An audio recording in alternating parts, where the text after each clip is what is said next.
సినీ రంగానికి సంబంధించి 90స్లో మాత్రం చిరంజీవి, బాలకృష్ణ, వెంకటేష్ ఫ్యామిలీ స్టార్గా మాస్ ఆడియన్స్ని, అదేవిధంగా కామెడీతో ప్రేక్షకుల్ని ప్రతి ఒక్క ఆడియన్స్ని కూడా అరే వీళ్ళ సినిమా వస్తుందంటే పక్కా వెళ్ళాలి, 50 డేస్ 25 డేస్ 100 డేస్ 150 200 డేస్ ఇలా 200 రోజుల పాటు సినిమాలు నడిచిన ఏదైతే ఇయర్స్ అవి ఖచ్చితంగా చిరంజీవి వాళ్ళ ఎరాలోనే ఉంటాయి అనుకోవచ్చు. ఇక ప్రజెంట్ సెకండ్ ఇన్నింగ్ స్టార్ట్ చేశారు వీళ్ళ ముగ్గురు.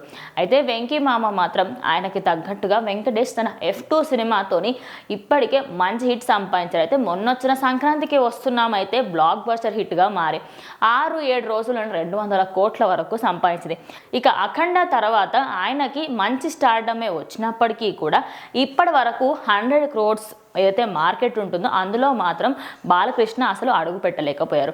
ఇటు మన చిరంజీవి కూడా ఆయన సెకండ్ ఇన్నింగ్స్లో ఖైదీ నంబర్ 150తోని 100 crores మార్కెట్ని అయితే టచ్ చేశారు.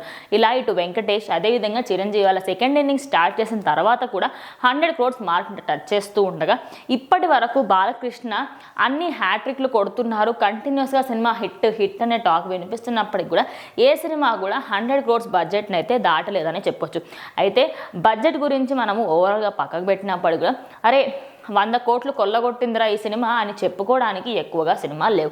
ఇక అఖండ సినిమా కూడా అంత స్టార్ బజ్ వచ్చినప్పుడు కూడా 100 crores మార్కెట్లోకి అది వెళ్ళలేకపోయింది.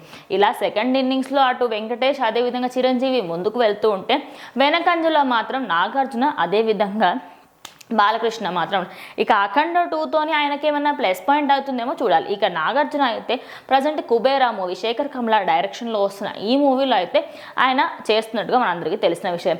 ఇక ఆ మూవీకి సక్సెస్ అయితే ఆయన కూడా సెకండ్ ఇన్నింగ్స్లో ఒక 100 crore మార్క్ని ఖచ్చితంగా చూడబోతారు అని అందరూ కూడా అనుకున్నారు. సో చూద్దాం మరి వీళ్ళ ఇద్దరిలో ఫస్ట్ 100 crore మార్క్ కొట్టి ముగ్గురులో థర్డ్ పర్సన్ ఎవరవుతారు ఏంటనేది ఇంకొద్ది రోజుల్లో సినిమా రిలీజ్ అయితే తెలిసిపోతుంది.